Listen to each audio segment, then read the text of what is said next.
Hey, what's up, rock stars? It's Rox with a little bit of talk about what's at the top of the blogs. So let's get to it.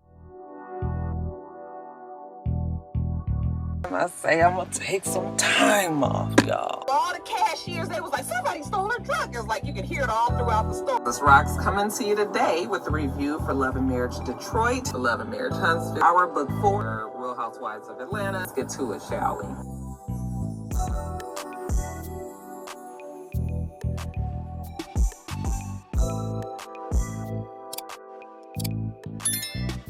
All right, you guys, first story up. Now I don't know much about the Dipset, and I don't know much about them. So we're gonna talk about this beef that Cam'ron and Jim Jones that has whipped up and stirred up, but I don't follow the story, so I just really just researched it and I'm giving it to you. All that to say, I might have some shit wrong, and if I do, you guys are welcome to correct me in the comments. You ain't got to be rude. Just be like, no, Roxanne, that ain't what happened. Okay?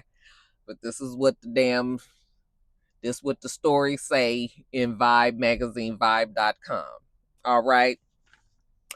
So you guys saw that Cam'ron was on his show. You guys know that I'm sorry, I said I wasn't gonna move this thing around so much. You know, he has a show with Mace. It's called It Is What It Is. Is it a podcast? I think it's a podcast. You know, we've seen them two sitting and shooting the shits and chopping it up about whatever the topic is. Now, apparently, Cam'ron was mad with Jim Jones and has been upset with Jim Jones recently because apparently Jim Jones went and did something with 50 Cent. Okay, he performed at a concert on some YouTube show called Talk with Flea. Okay, and apparently apparently Cam'ron and 50 Cent have some long-standing beef. Now, I don't know what the long-standing beef is, but I guess it has something to do with New York and them being from certain different groups and running the streets and ain't never seen it for each other. It might be some old childhood shit that didn't carry it over. You know, I don't know. Okay. But Cam'ron don't like 50. 50 don't like Cam'ron. So Jim Jones going to perform at 50 Cent's show upset Cam'ron. Now, Jim Jones apparently went on to Justin LeBoy's podcast. It's called Respectfully. Okay. And I guess Justin was asking Jim Jones about the beef with Cam'ron and what happened and all of that. And Jim Jones was telling a little bit of the story about how he was Cam'ron's dude back in the day, and he sat and watched Maze like mistreat and disrespect Cam'ron all the time, you know, and he just feels like Mace is not right. Now, I don't know what Mace has to do with 50 Cent and Cam'ron, and again, I don't know all of the extra intricacies of the story. I'm just telling y'all the part that I read. Okay. So, Jim Jones felt like, I guess Mace is really more of the problem, in that Cam'ron, he's so busy being over, mad at him, and he really need to be mad at Mace because Mace treat him wrong. That's kind of what Jim Jones was saying, and that Cam'ron need to get off his dick. Okay, find something else to do. All right, because he been there, and can't nobody say that he ain't been there, and all of this, right? Well, Cam'ron took some notice of what Jim Jones said and was upset about it. So on his It Is What It Is show with Mace, he just goes off. He's ranting, talking about Jim Jones, how Jim Jones didn't nobody know who he was in the neighborhood, that he really was just a fan, that he loved the group, I guess, before Dipset was Dipset, or the Diplomats, or maybe before they, settled on whoever was going to be in the group, and they used to all just hang or whatever. That he said that Jim Jones really wanted to be a part of that group, and that he was a nice guy. They, they was cool with him or whatever, so they let him in. He said that Jim Jones couldn't even rap, that Mace was like, I'm going to teach him how to rap, that Jim Jones has said in plenty interviews that Mace taught him how to rap. So, Cam'ron was saying like that this is true, that this is what it is. You was a fan, nobody was fucking with you. I think he was just trying to make it seem like Jim Jones was like the square. And the only reason why he was in Diplomats or Dipset is because, you know, they let him in, because they was just like, oh, he all right, kind of like old sympathy simp kind of let in and all that. So if there's more to that story, you guys are welcome to add to that. I'm sure that there is. I'm sure there's a whole lot more to that story, but I think that that's the gist of why Cam'ron was going on and on about. It just seems like this seems like when you get like some homeboys, like like people that are real close, and then they kind of like falling out. Two people within the group fall out, and then the other one is like kind of sitting back and like, nigga, y'all always fighting. When y'all gonna get it together? Like, pretty soon they gonna be fine, and then they gonna fight again, because they kind of like brothers. They like family. That's kind of how I felt like maybe it was. I might be wrong. Okay. Mace just sat on the side with his bucket of popcorn, just kind of sniggling and giggling and laughing about what Cam'ron was saying. And Cam'ron was going on and on about how he just made it seem like Jim Jones was just used to just be like this old, just, like I said, like a simp. Okay. So there is that. So that's what the fight is about, or the beef. I don't know how serious it is. I mean, how often do you take Cam'ron real seriously? So we'll see what happens there. I kind of have a feeling that everybody gonna work it out eventually. All right, you guys. So this is a little Real Housewives updates. We got a couple. So y'all know I didn't watch Real Housewives of Potomac. I still am saying I'm going to binge watch it because I want to review the next season, but I haven't gotten around to it. But this story came out just the other day. They told us that Karen Huger will not be attending the reunion because Karen Huger has decided to check herself into a rehabilitation facility because of her DUI. The unfortunate video that came out where she was trying to deny, apparently, on the show that she was drinking and driving, and that she must have been talking big and bad and been telling everybody that would listen that y'all gonna see, I'm gonna get vindicated, I wasn't drunk, I wasn't doing this and that, because she probably thought that video was never gonna see the light of day. But baby, they put that video out. Okay, that video was all over everywhere. And when we saw the kind of fucked up that Karen was, everybody was just sort of like, I was like, Karen, girl, you got me up here arguing on Shade Room, trying to take up for you and everything. You out here doing shit like this, bitch. You know good and damn well you was drunk. You was drunk. Okay?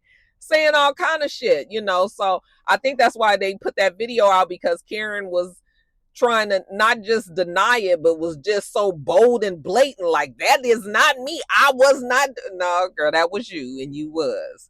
So they was gonna definitely give her hell at the reunion, because sometimes that's what we wait for. We wait for the reunion because shit, sometimes you don't find out about something until the episode airs. Okay, so a lot of the stuff they didn't know until it airs. So they was all gonna probably jump on Karen, deservedly so. Everybody has their time in the hot seat, including Karen. Karen's been in the hot seat before, but all them girls have had their time where they wasn't the most liked that season, or they done said some shit or did some shit, and then they had to get to the reunion. They had to pay the piper. Karen, I ain't gonna lie, I probably would have did the same thing. Because I would not wanted to have faced it either. But Karen, I was just like, oh, Karen, this is kind of like cowardly a little bit, even though I would have done the same thing. It's just sort of like, girl, now you know that you needed to take your ass to that reunion and get your licks like everybody else. Okay? Talking about you going to the rehab so you can. Girl, first of all, she ain't trying to get no jail time. So that's why she went on and hurried her ass up into that rehabilitation. And then secondly, because she don't want to have to deal with them girls too, But I mean, I know it's a 2-for-1. So she trying to stay her ass out of jail is the main thing. But still, I was just like, Karen, girl, they still gonna talk about you bad at that reunion. They still gonna talk about you. You just ain't gonna have to hear it. You can see it though when you watch it on the episode. But I was just like, oh, Karen, I don't like that. I don't like that. But her manager, Ryan Tresdale, he told the Daily Dish, we stand behind Karen as she embarks on this meaningful journey and are proud of her for taking such a significant step forward in her personal growth. Baby, I ain't heard so much shit being shoveled in a long ass time. Okay. Personal growth, meaningful journey. Okay. All of that significant step. He used all of the words that he needed to use. But yeah, Karen. That's a little cowardly. And while we're talking about Real Housewives, we can also talk about Nene and Sierra, child. Now I really can't wait to see how this one go. I guess Nene and Sierra was sitting back and watching how Marlo and Sonia, they're former Real Housewives of Atlanta girls as well, and they have a podcast together because they were friends, and we knew they were friends. We always knew that they liked each other on the show, so they did a podcast together because I think they also kind of hang out in real life. Well, I guess they're seeing the success maybe of Marlo and Sonia, so now we got Nene leaks and Sierra Gates. Now, Sierra of Love and Hip Hop Atlanta Fair, okay? Y'all know Sierra. I don't have a problem with Sierra. I like Sierra and everything, but Sierra is just a little touched a little bit. Short yellow bus a little bit. So I'm just concerned about how long Nene is going to be able to deal with Sierra. Now they say that these two are friends like in real life. And I did see recently, but it was just like very recently. I did see Sierra was at Nene's or Nene's was at Sierra's. I think it was Thanksgiving, and they were talking about ordering turkey, like ordering dinner from Neiman's from their catalog, and Sierra was like, only a person like Nene would order food from Neiman's and all of this. So they did kind of make it seem like these two was like been homegirls, like Ace Boon Coons for a long time, but I was just like, that's bullshit. Now, I don't know when I would think that Sierra and Nene would be hanging like that, but I just was just like, I feel like maybe this is a newer friendship. Okay, just the last couple of years or whatever, and they decided that maybe they can do a podcast thing together. But I don't know if I feel like Nene and Sierra, like, do they even think the same? Because you guys know that Nene, even though she can be shady and everything, Nene got sense. So Nene is not going to have the patience for, or try to be dumbing it down for that damn Sierra child. I really want to see what they show going to be like. So the name of the show, they saying that the name of the show is called Me and My Homegirl. And they're saying that this will be a hilariously candid, raw, and relatable listening experience that will cover topics including juicy personal stories and industry insights to the latest hot topics. They say no topic is going to be off limits. They say that they're going to tell their lives about success, fashion, drama, and they say that these two have a mutual love for fashion and love and life, and that they can relate on so many things. And so they're gonna sit down on Me and My Homegirl and openly express themselves. They say that they have 2 episodes that are coming. They're dropping on the 16th, so that is Thursday. So by Friday, I'm sure I'll be able to tell you guys, at least I'll listen to a little bit of one of them, but it's gonna, when you listen to Sierra, she be like, and then, and girl, and Sunday, yeah. Child, it's gonna be interesting. Everybody seems to really love Sierra in Atlanta, so she might be a cool girl and everything. And I'm not saying that she's stupid. She just a little, just a smidge, yellow bus, y'all. Little bit, a little bit, y'all. We ain't gonna forget about that tattoo situation. Y'all remember it do work. It do work. It do work, cause here, we gonna see. But and we gonna pray that this one work, and hold on for Nene, because Nene cannot get a job to save her fucking life. Like, I thought that the E Network was about to start working with her. We know that they let her do the after party for the, what was it, the MTV Awards or something. She was the after party host for one of them, and I was just like, okay, finally, maybe it's looking like Nene is about to, you know, get it back into good graces with the E Network, and then we ain't heard nothing else about it. She had a damn show. Remember, she had a show that they had gave her. I don't even know how many episodes of that they showed. I have never heard one person talk about it, so I don't know who even watched the show. But that didn't stick.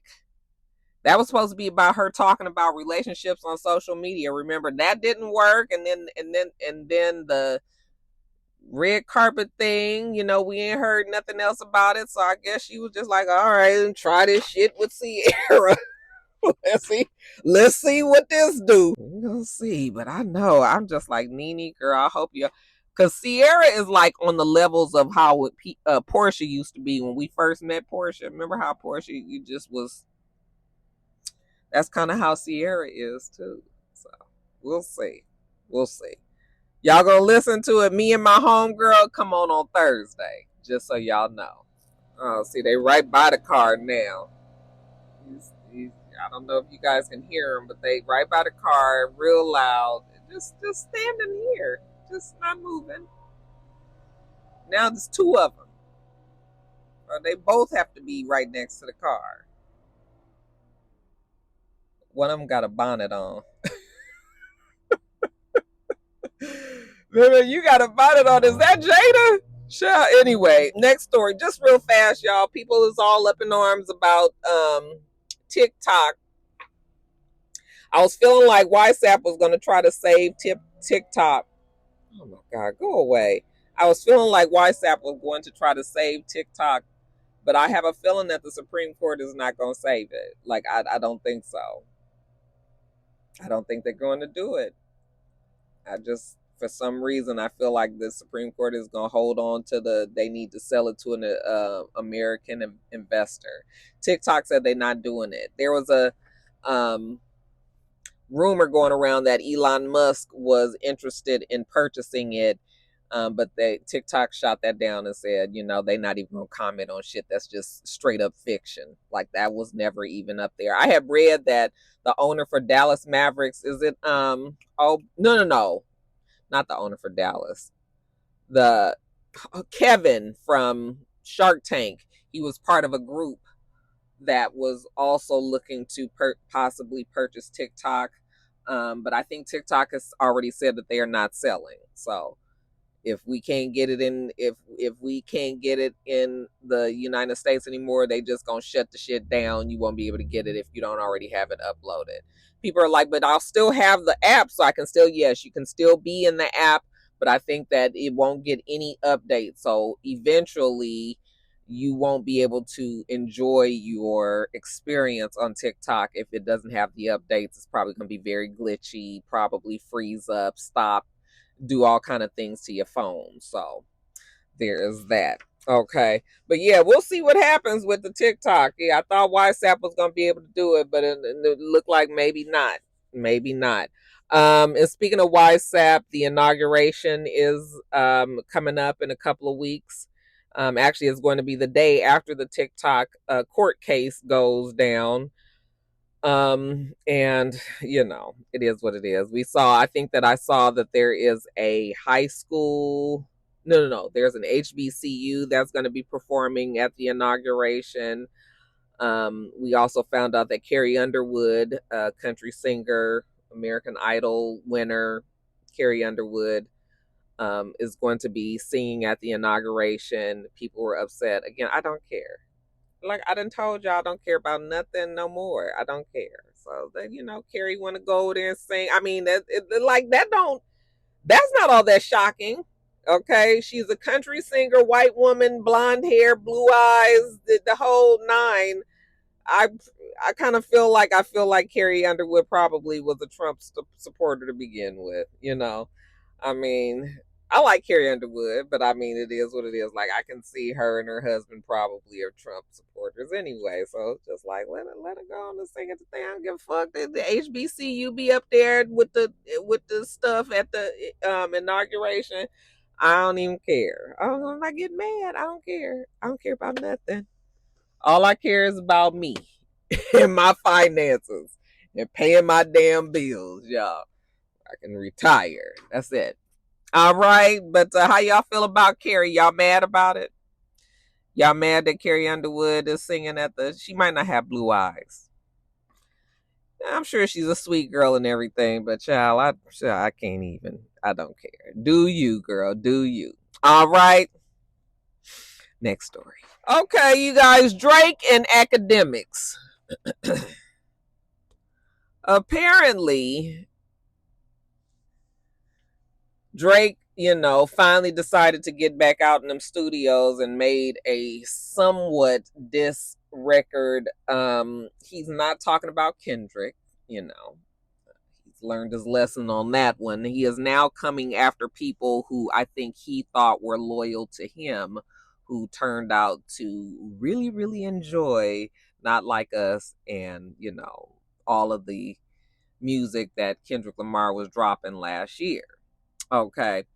And so one of the people that Drake has took issue with, and I'm not surprised. I was wondering when this was going to happen. I figured it was going to happen. But one of the persons that he has a problem with is LeBron James. Now, we know that LeBron James and Drake had a friendship. I thought that they had a real friendship. We've seen them supporting each other plenty of times in the past. LeBron performing Drake's songs in his car, on his videos, his lives, and him doing whatever. And then we've seen Drake at LeBron's games and all that. I thought that they were friends. So I was actually kind of shocked when I saw when Not Like Us came out how much LeBron James openly enjoyed the song. I remember that they were at a party somewhere, and I remember it was Issa Rae there, and it was like Yvonne Orji, and it was a whole bunch of other people. It was a West Coast party, but Savannah was there, and so was LeBron, and they were playing Not Like Us, and they was dancing their asses off. Okay, and knew that they were being recorded, throwing up the W, just like really, really, wop, wop, wop, wop, wop, all of that, right? So I was just like, oh, I'm sure that Drake is going to see this. I guess they don't really care. Okay, so that shit was even funny to me, but I mean, a good song is a good damn song, right? But that was when I first realized that there might be a little chink, a little kink. I always say chink. That's his kink in the armor. So anyway, that happened. And then shortly after that, I remember seeing when LeBron and Steph Curry and all of them were practicing was it for the All-Star game or was it for the Olympics? They were practicing for something. And somebody was playing Not Like Us in the background, and LeBron was all dancing and grooving, and Steph Curry was like, oh God, they need to play something else. There's other songs out there. I was just like, Steph, now we got our good eye on you, nigga. Cause what the problem is? Cause if you claim to be from Cali, even though he might not be born and raised, but the nigga play in Cali, so I'm gonna need you to get on board. Okay, but anyway, he was just like, there's other songs out there, and LeBron was like, oh, I love it. So then that's when he verbally expressed his love for the song. I was just like, oh yeah, when Drake see this, he gonna have a problem. I'm sure Drake did see it. Now fast forward to now, Drake has put this song out. He's blasting. Well, I think he's talking about LeBron, but I think more of it that he went and sat down with academics. So I feel like academics gets fed information and then he goes and spews it on his show. I think that people use him that way. So apparently academics is out there saying that he sat and talked to the whores out there in Canada. He talked to the hoes out there in Canada, and the hoes out there in Canada said that LeBron You know, they've been with LeBron. They've been messing with LeBron, and that Drake, you know, because LeBron is an openly married, happily married man and all, that Drake is actually kind of like the wingman. And Drake is the one that gets the women for LeBron. And, you know, they share these women and, you know, whatever, trains and whatnots. Okay. But academics are saying that LeBron is like this fake and phony persona and that he's messing around on Savannah with these other women. First of all, bitch made, because why are men snitching on other men about what these men like? What is the state of the bro code out there? What is y'all doing? Like, why is it that they got this nigga on here telling about his conquest when you know this?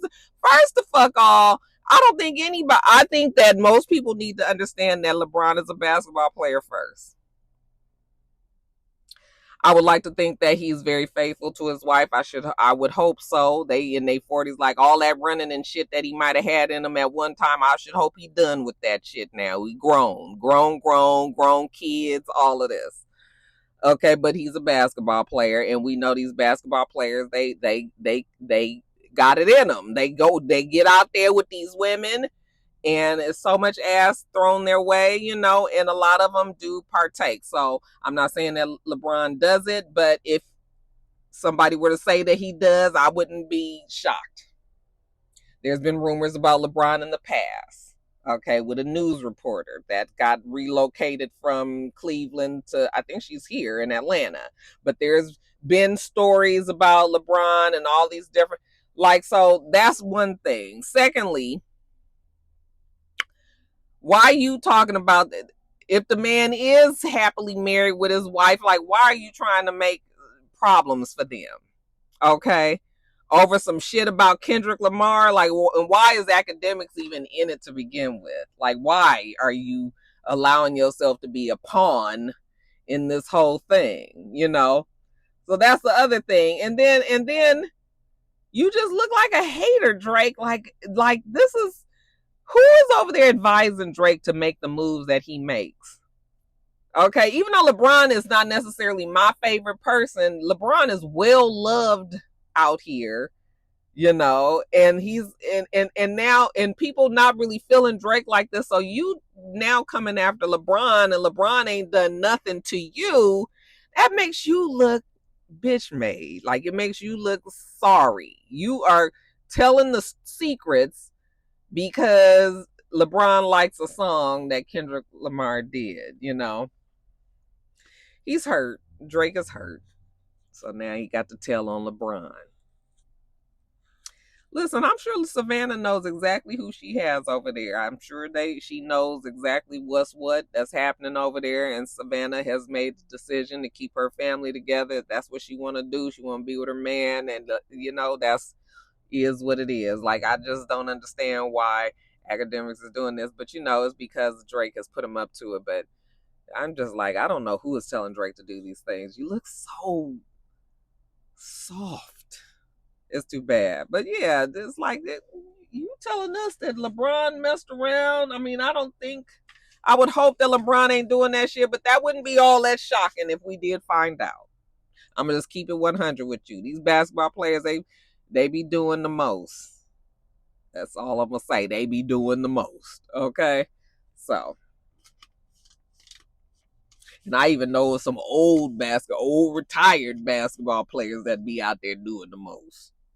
Just heard a story recently. Let me get off of it. Anyway, you guys, that is that. I'm at McDonald's. I'm fixing to run it and get me a Big Mac meal and take it on back to work.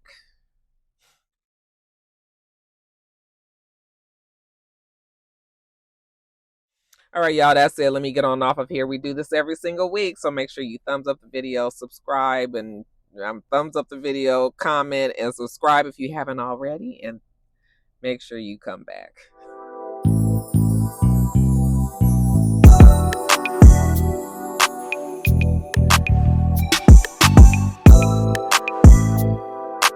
Till next time, rock stars.